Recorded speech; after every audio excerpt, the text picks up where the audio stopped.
right, good evening. Welcome to another fine episode of After Service. I'm Joe Brookhouse and your I'm Pastor gracious Brian. host. Yes, Pastor Brian, the wise and wonderful Pastor Ha, Brian. that's you.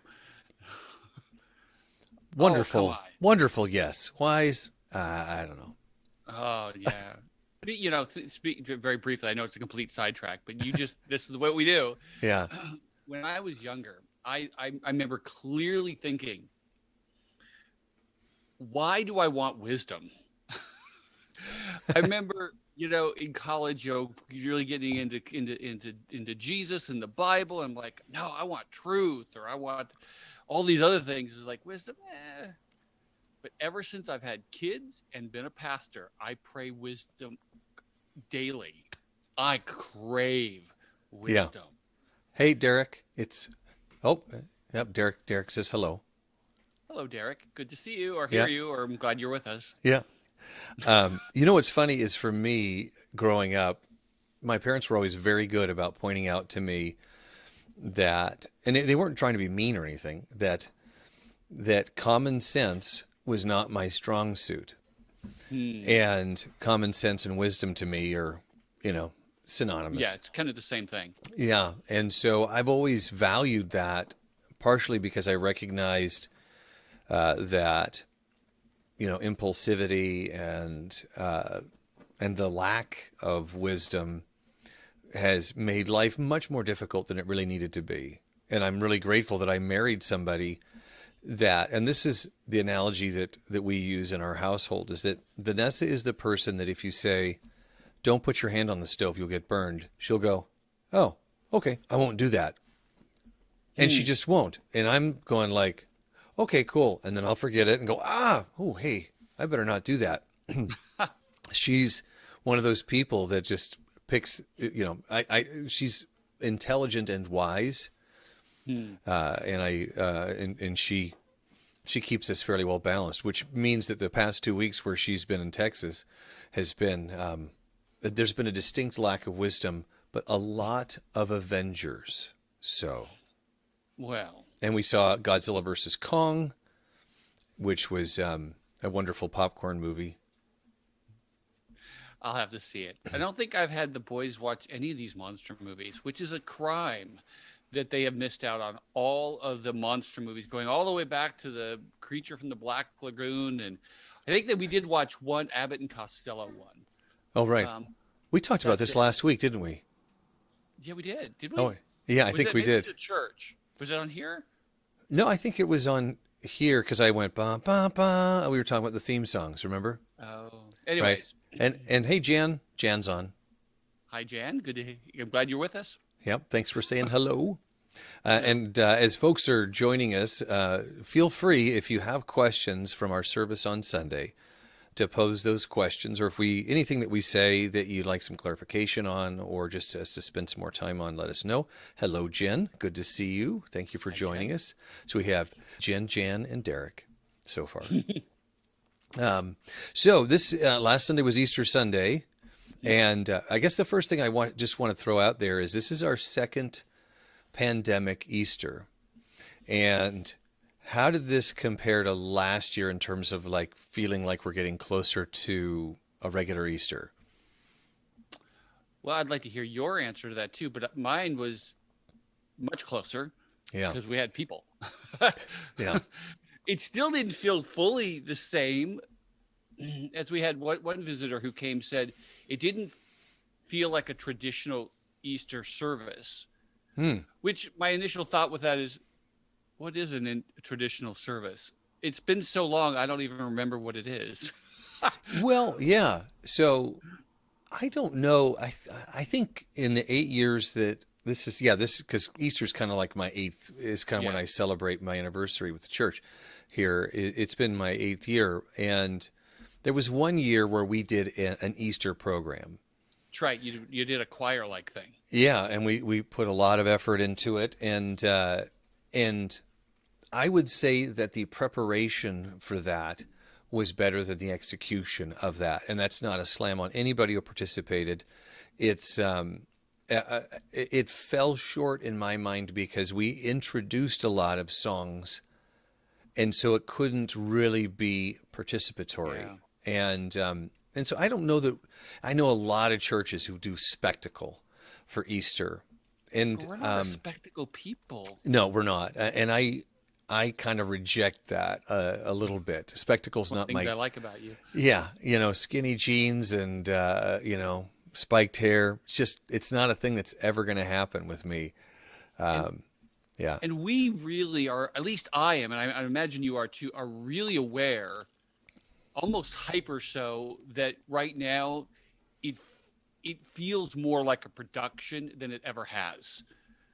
Uh, yeah. that's, and Hmm. I really, oh, I cringe at that. I don't like it, but I don't know a solution for that. So Well, I am aware that when we go live on Sunday morning, that there is a Brian Joe shtick that kicks in. But I think the thing for everybody to be aware of as you're watching us here, this is kind of how we interact anyway. So it's real. this is the way it is. It's not much of a shtick, really. Um, Remember that photo that Jesse took of us in you we were in the center aisle of the church. It was a promo photo and you were like, I do. That was so early.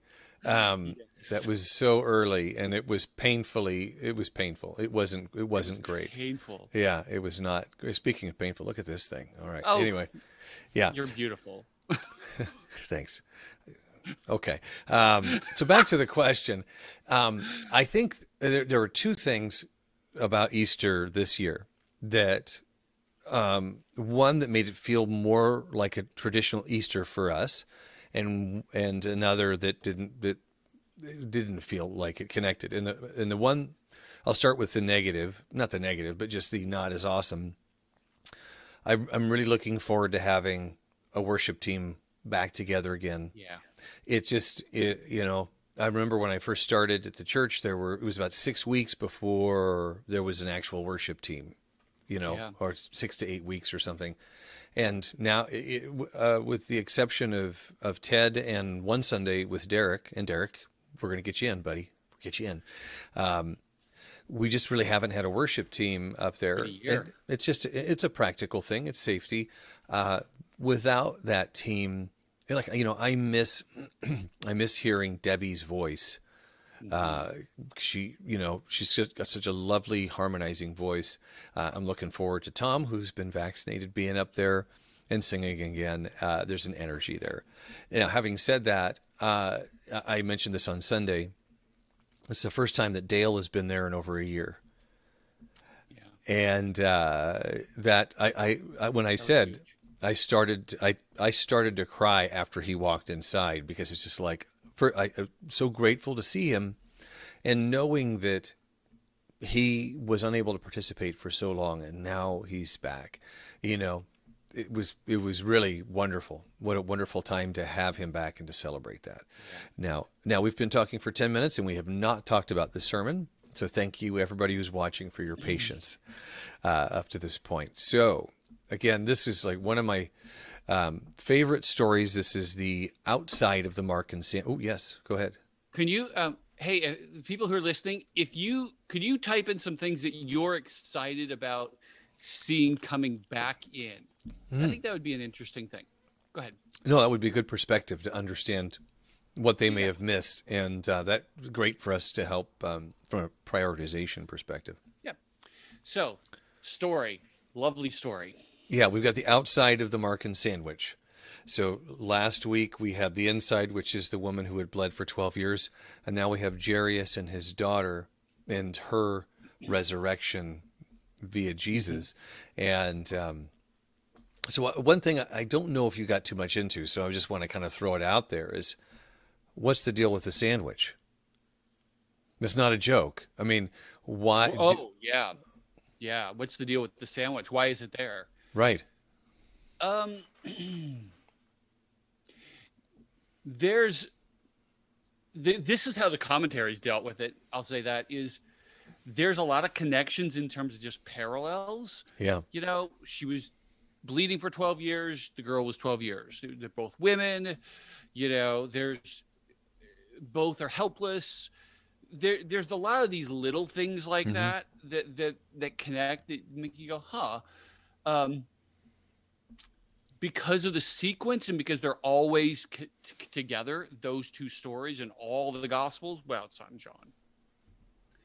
Some commentators just kind of went, maybe it's just because that's how it happened. They're Right. kind of dismissing the sandwich to a certain degree. Um, what I went with, though, and I didn't bring it out as much, was I, I think one of the themes in this entire chapter had to do with human inability to fix the problem. Like if you go her, she could not fix it. Humanity just can't do it. So she's in a completely desperate circumstance, and the only person who might fix it is Jesus, which is the same thing as the storm, which is the same thing as Legion guy and Jarius and the little girl.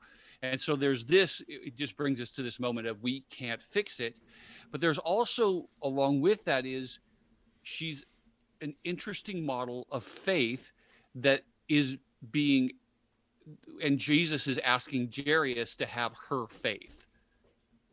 So I think, but that's about as deep of a connection as I got. Do you have any thoughts on that? Not, I wouldn't say specifically. A few things that come to mind that we have, the things that are similar. The 12 years and the 12 years. Yeah. Jesus refers to the woman as daughter. The girl is the daughter. Right. Both are 12 years touch. is symbolic, but I think there's also the opportunity for contrast, where we have talked about this over the past couple of weeks, where Contrast. we have privilege versus basically Right. destitute. Right. I mean, there's the difference in those circumstances. The one is truly a daughter, and one has been elevated to the Right. status of daughter. Somebody named Melissa has joined us. Hello, Hi, Melissa. Melissa. I'm not sure who Melissa is, but Jesse said hi to Melissa, so we'll say hi to Melissa as well. Thank you. So we talked before the service about, and I threw this out there, the idea of adoption. And I was Mhm. wondering if were interested in chatting a little bit about my thoughts on adoption, or if you'd go, it's okay, Joe, and we move on to something else. Oh well, there's where what I found interesting about this that I would say, and I did try and bring this back. In fact, in a certain sense, it was the point. Um, what's the point of all the miracles? It's to give an image or a parable, if you want to talk about that, of what Jesus is doing, resurrection. Um, and what he's doing in this moment is he's literally restoring a child to her father, adopted, Yeah, which is exactly what we get. We get restored to our Heavenly Father, which the New Testament describes as being adopted as children. So I think that's a connection there. I think there's a lot there, lot in this that describes our salvation, including the adoption piece. But I would like to hear yours. well, I mean, you've already heard it, but I thought a lot about, well, my brother Eric is adopted. We share the same mom, but my dad adopted him. He's a year older than me. And, that was something that I didn't learn about that until I think third grade, and Eric was in the fourth grade. He didn't have any idea. And so he found out because our older sister told him without talking with the parents. And that went over real well. No, I bet. But it was really devastating to Eric to find that out. And the relationship that he had with my dad, he was always striving, it felt like, to kind of justify, I'm worthy of being adopted. And what I had shared a little bit on Sunday is that, I am my dad's son through birth. We are related through blood. Eric is related because my dad chose him. Yeah. And by choice. Right. And that was part of one of those contrasting things that I saw, is that we have a daughter through blood, and then this woman who's bled for 12 years is a daughter through adoption. And, when somebody chooses you and they don't have to choose you, I think that's really a powerful kind of love, Yeah. to say, listen, I don't have you don't have to be my son, you don't have to be my daughter, but I love you and you are. And what I find interesting, that's a part of that, just to press it even more, is, and I've chosen you before you did good or bad. It has Right. no basis on your merits at all. It's just because I want to, which is even more like God, because he chooses us whether we do good, before we did good or bad, before the foundation of the earth, he wanted us. So, Yeah. yeah. And I understand people struggle with that. As like you, we weren't adopted. So I can't wrap my head around that experience, but man, if you can get to that place of, I it's think not by my merit. I think that's something that as Christ followers, that acceptance of that grace without cost is really hard. Without We're work. right. Wait a minute. So we get that for doing nothing. There's got to be a catch, because there's always a catch. Or now Yeah.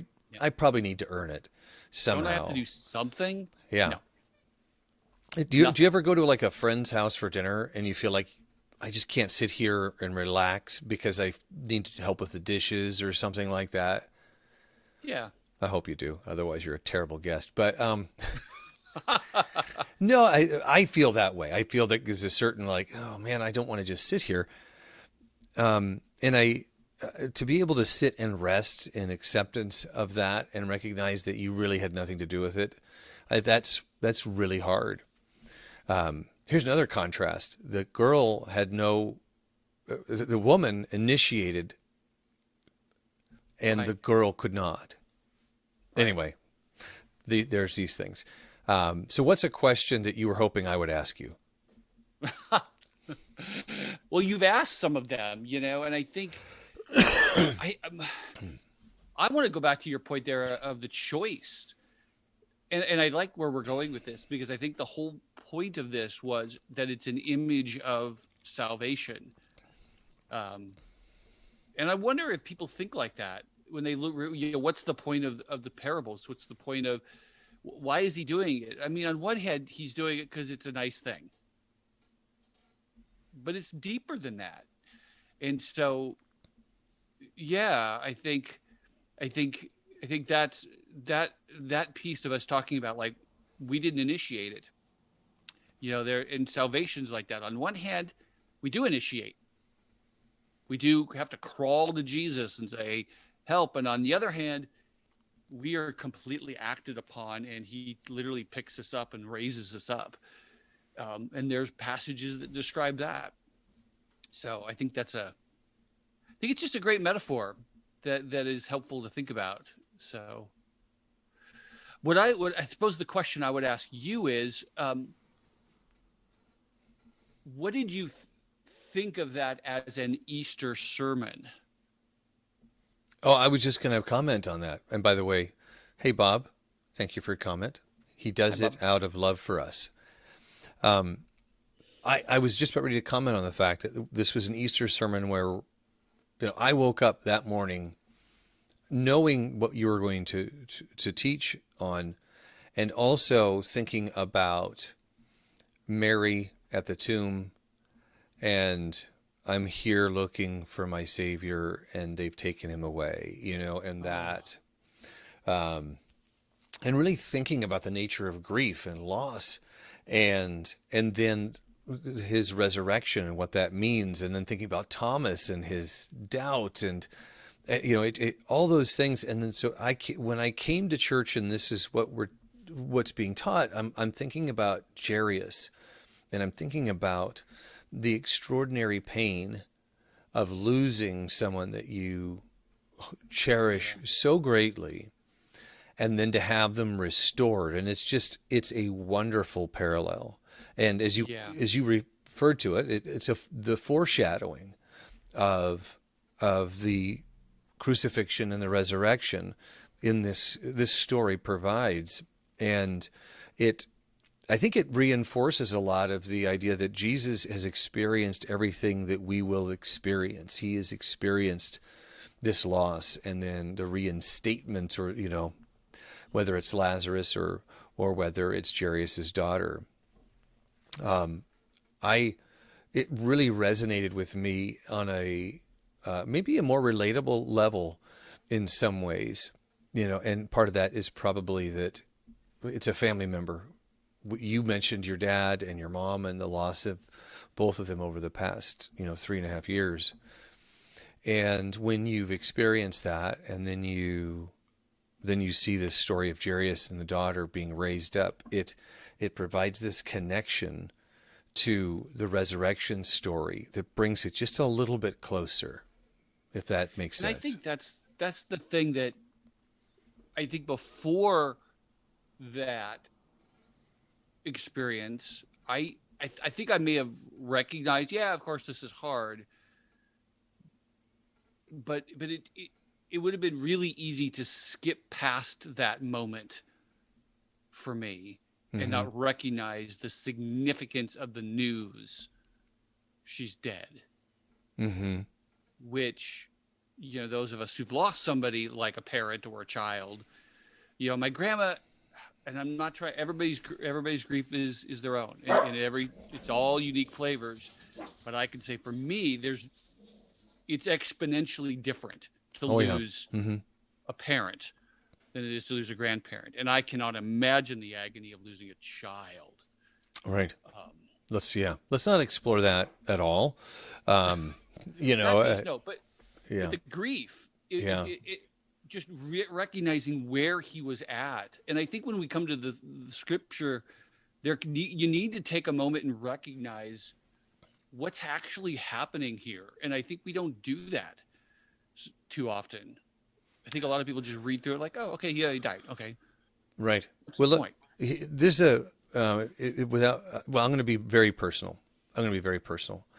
I remember meeting you at the church just before you left for Bend, and we hugged, and you started to cry, and I knew what you were going to experience, and I hated the fact that you had to do that. And Yep. that's very similar to me to Jairus begging Jesus, like, I know this is going to happen. We need to go. Can we please just go? Those kind of things, when you, and that go full circle back to the idea of wisdom, life having been lived and having walked through these valleys and experienced these difficult times, these joyous times, means that we connect with people on a much different level. And again, Jesus connects with us on all these levels. Yeah. And you think about the orchestration of God with his son and his experience on this earth wrapped in flesh. Wow. I mean, It's amazing. yeah, it's literally awesome. Just wow. That this is the creator of the universe. He didn't have to go through that. Right. He didn't, you know. It's And yeah, go ahead. I was just gonna say, and then why did he send all the crowds away and just this small group? I can tell you, if that was in my shoes, I would not want all those people around me. Mm-mm. It's a kindness to Jarius, Yeah. Yeah. you know. Just go away. Come on. This is private. Yeah, I'm not here to be a curiosity for you.